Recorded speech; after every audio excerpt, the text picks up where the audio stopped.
Berarti ini adalah satu kelompok yang rapi dan terorganisir. Ya.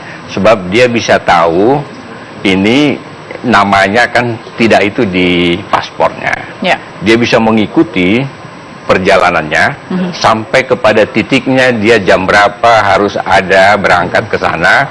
Dan kemudian masih ada 4 orang yang kita lihat di CCTV itu pria yang memberikan instruksi kepada 2 wanita itu. Bahkan bahan yang akan dijadikan racun ditempelkan itu diberikan pada saat itu. Nah, ini berarti 4 orang ini yang ada di CCTV tadi, mereka langsung sesudah kejadian terbang dari Kuala Lumpur ke Jakarta. Dari situ terbang lagi ke Dubai dan sekarang sudah di Korea Utara. Nah, kembali kepada soal keterlibatan Korea Utara, memang belum ada yang bisa memastikan, belum ada yang menuduh, tetapi pantas Malaysia mencurigai dan meminta agar keempat laki-laki yang ada dalam CCTV tadi yang sudah dideteksi berada di Korea Utara, pemerintah Korea Utara mau memberi kesempatan itu diinterogasi oleh polisi Malaysia. Kalau sekiranya pemerintah Korea Utara memberikan kesempatan itu berarti menghilangkan kecurigaan terhadap Korea Utara. Tetapi kalau Korea Utara menolak, ini akan memperkuat kecurigaan orang bahwa memang ada satu kelompok terorganisir, mungkin bukan kejahatan biasa daripada preman-preman yang melakukan ini, tapi adalah satu intelijen yang kuat yang bisa mengikuti kemana yang bersangkutan yang akan menjadi sasaran dan menggunakan racun yang dikatakan oleh beliau tadi, 1.200 kali lebih berbahaya dari sianida, lebih kuat dari sianida. Jadi kalau ada bom atom, kira-kira bom nuklir lah ini. Luar biasa. Dan bukan main juga bahwa 2 terduga ini berani memegang itu, artinya punya ada skill pasti yang dibekali. Baik. Gitu. Sesaat lagi Pak Martin, Pak Praitno tetap bersama kami. Baik, kembali melihat gerak-gerik Aisyah. WNI yang terekam CCTV terlibat pembunuhan Kim Jong Nam. Tadi sampai di soal racun, soal Pak Praitno dan motif ya, karena bisa lihat kejahatan itu dilakukan oleh profesional terorganisir atau tidak dari media yang digunakan untuk pembunuhan. Nah, Pak Praitno tadi, Pak Martin mengatakan bisa saja sudah dilokalisir ke kelompok-kelompok tertentu. Tapi bagaimana membuktikannya kalau berurusan dengan beberapa negara yang tidak aksesibel juga? Ya, salah satu saya kira adalah negara mana yang memiliki motif yang kuat untuk membunuh.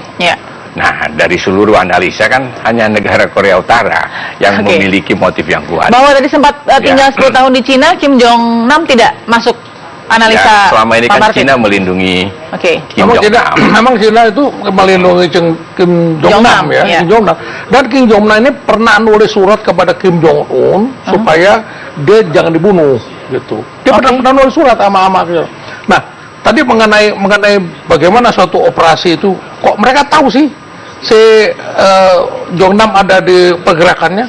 Dia punya Facebook, jadi hobinya dia nulis di Facebook details. Jadi pergerakan dia mau kemana, ini mau kemana, siapa, dan dia potret yang playboy lah, dia kan playboy. Dia sangat publikasi ya. Ya publikasi. Akibatnya dia dimonitor sama tim itu. Jadi ini 2 orang, kalau menurut saya 2 orang ini dilatih memang, tapi dilatih untuk nyemprot aja. Jadi ini bukan tidak dilatih. Tidak tahu agendanya apa. Bukan agendanya apa sebagai operasi intelijen, karena mungkin yang 2 orang ini juga tidak tahu yang dia bunuh ini adalah Kim Jong Nam. Mungkin dia diberitahu sasarannya ini adalah perampok atau orang jahat atau apa gitu. Masa dengan kondisi teknologi serba canggih dan komunikasi serba bebas seperti ini tidak bisa mengetahui siapa itu Kim Jong Nam begitu Pak Martin? Ini kan dari latar belakang orang yang wanita yang 21 Vietnam Indonesia, belum tentu itu orang yang mengetahui soal masalah negara-negara lain, pemimpin negara lain, atau politik. Bahkan tidak tahu siapa namanya mungkin ya. Bisa jadi gitu ya. Nah, kalau itu mungkin mereka berpikir, karena yang dia bunuh akan menimbulkan masalah besar gitu ya. Mungkin juga mereka tidak tahu harus membunuh, paling diberitahu ada kecelakaan biasa saja. Tapi yang penting adalah penyidikan yang dilakukan oleh pemerintah Malaysia harus kita dukung.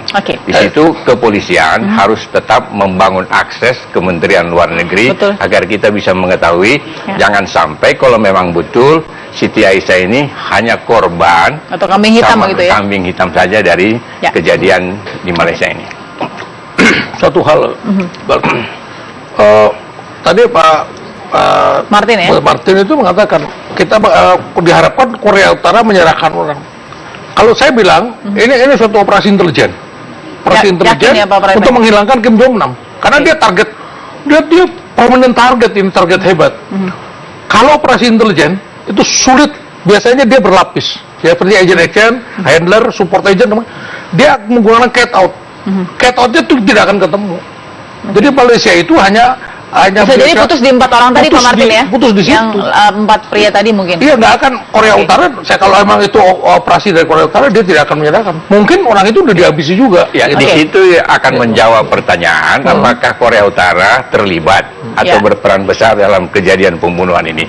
Kalau pemerintah Korea Utara dengan senang hati mau memberi kesempatan ke 4 orang itu, 4 orang itu kan sangat mencurigakan. Pada saat kejadian mereka mengatur yang 2 orang ini, sesudah peristiwa pembunuhan mereka bisa langsung terbang ke Indonesia, langsung ke Dubai dan kemudian ke Korea Utara sekarang. Itu kan sudah sangat mencurigakan. Jadi kalau mereka dihalang-halangi oleh pemerintah Korea Utara atau tidak diperbolehkan, itu akan memperkuat kecurigaan dunia, Malaysia, bahwa pemerintah Korea Utara lah di belakang kejadian ini. Katakan sekarang ada sebuah tensi antara Malaysia dan Korea Utara. Tensi seperti apa yang Pak Martin lihat? Saya kira tidak terlalu ada kesenambungan. Saya kira tidak terlalu persoalan lama itu. Tapi bahwa akan saling menyalahkan quote-unquote di media dan pemerintahan pasti ya. Bagi Malaysia, harga diri dia adalah ada seorang terbunuh di negara dia, dan itu adalah melukai dia sebagai negara yang aman gitu ya. Dan itu dilakukan oleh agen-agen dari negara-negara lain yang berkeliaran di tempat dia. Kalau dia tidak mampu untuk mengusut itu kan mempermalukan dia. Padahal Malaysia sekarang salah satu andalannya adalah turis. Turis-turis negara lain berpuluh juta datang ke Malaysia. Kalau ternyata seorang seperti kakak pemimpin Korea Utara yang mereka nggak bisa lindungi atau mereka tidak bisa mengusut kejadian itu memberikan citra buruk kepada Malaysia sebagai negara yang berdaulat. Dan pasti juga saya kira Cina, negara-negara lain juga memberikan tekanan kepada Malaysia, kamu harus usut, kamu harus cari siapa yang di belakang pembunuhan itu. Saya kira Malaysia akan berusaha. Mungkin tidak Pak kebuka dengan kondisi Korea Utara yang negaranya seperti itu ya? Seperti itu. Mungkin karena kemarin yang terakhir saya dengar yang ditangkap udah 4 ya. Jadi ada seorang ahli kimia dari Korea Utara yang ditangkap, salah satunya yang umurnya 46 tahun, ditangkap di Selangor. Yang terakhir beritanya seperti itu. Kalau ini nanti memang Malaysia belum membuka masalah ini secara bagaimana, karena dia agak khawatir juga nih. Ada apa kan di belakangnya, ada apa, karena menyangkut beberapa negara kan, dan dia yang tanggung jawab kasusnya ada di negaranya dia, dan dia berhadapan negara-negara besar, negara-negara yang bisa berbahaya untuk dia. Oleh karena itu sekarang benar Pak Martin, harga dirinya yang dia harus membongkar kasus ini. Terlepas dari harga diri Malaysia, Pak Martin salah satu terduga pelakunya adalah warga negara Indonesia. Kita reaksinya harusnya seperti apa? Yang pas dan tetap dengan martabat ya tentunya Pak Martin. Ya, Kementerian Luar Negeri kita sudah betul meminta izin bisa bertemu dengan Siti Aisyah. Tetapi masih belum bisa ditolak dengan alasan aturan hukum di sana. Kita harus hargai, hormati itu. Nah, tetapi jangan kita terlalu ngotot, karena ada ratusan orang warga negara Indonesia bermasalah secara hukum di banyak negara.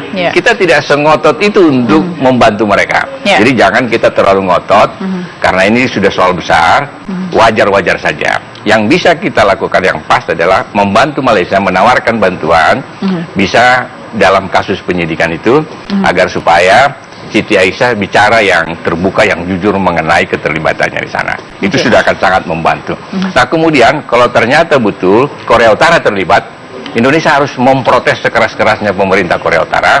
Seperti apa memprotes? Ya, karena pemerintah Korea Utara mengorbankan warga negara Indonesia di Kuala Lumpur, di Malaysia, untuk terlibat dalam kejahatan ini. Ini kan suatu kejahatan juga, menggunakan warga negara lain, dan kita yang adalah warga negara kita harus protes. Mengapa Korea Utara melakukan tindakan seperti itu? Dan memang Korea Utara ini kalau kita lihat beritanya memang seperti pemerintahan yang biadab gitu ya. Kita kalau mendengar ceritanya itu aneh-aneh saja di sana gitu ya. Tapi kita haraplah bahwa Korea Utara yang memiliki independensi terhadap negara-negara lain bisa menjaga citranya sebagai bangsa yang beradab dengan independensi politiknya yang tulus gitu ya. Nah, kita memprotes dan berharap bahwa pemerintah Korea Utara jangan melakukan seperti ini di tempat-tempat yang lain lagi. Ini kan kalau sudah dibuat di Malaysia, jangan-jangan nanti mereka buat seperti itu juga di Jakarta, di negara kita yang lain. Sebab saya lihat ceritanya Kim Jong itu Kim Jong-un atau Kim Jong-nam. Ya, Kim Jong-nam. Kim Jong-nam itu Ya. juga pernah juga ke Jakarta beberapa kali. Ya. Beberapa kali ke Jakarta. Kita masih beruntung juga tidak di Jakarta dieksekusi gitu ya. Kalau enggak kita akan bisa bertengkar Ya. berhadapan dengan pemerintah Korea Utara kalau kejadiannya ada di Indonesia. Oke. Tetapi masih tertinggal seorang warga negara Indonesia Ya. diperalat, dipergunakan dalam perbuatan kejahatan itu. Oke, semudah itu rekrutmen Pak Praetno. Kalau ini belajar dari evaluasi sejauh ini ya, meskipun belum gamblang terbukanya, tapi dengan adanya WNA Vietnam, WNI kita juga negara Indonesia, rekrutmen memang semudah itu dilakukan. Tidak juga. Kalau orang hanya dipakai sebagai eksekutor yang dia tidak tahu, mungkin mudah. Tapi kalau dia suatu operasi intelijen yang tidak mau terbuka, Ya. tidak semudah itu. Oke. Jadi seperti itu. Nah, suatu catatan dari saya Ya, ini, Balkis. baik. Ini juga untuk perisai kita juga nih, karena Untuk catatannya, Ya. Malaysia itu terkena beberapa kasus-kasus yang misterius sekarang. Oke. MH370, MH17. Ya. Kemudian sekarang ada pembunuhan. Ini misteri-misteri yang menuntut intelijen Malaysia. Kita mau lihat nanti. MH370 sampai sekarang belum terbukti. jadi harus yang ini harus terbuka. Ini harus terbuka. Baik. Ini intelijen harus buka. Ada kasusnya menurut saya tidak sesederhana yang seperti kita lihat, orang mati dibunuh gitu, tidak. Pak Praetno, terima kasih sudah Oke. memberikan analisanya. Terima kasih Pak Martin.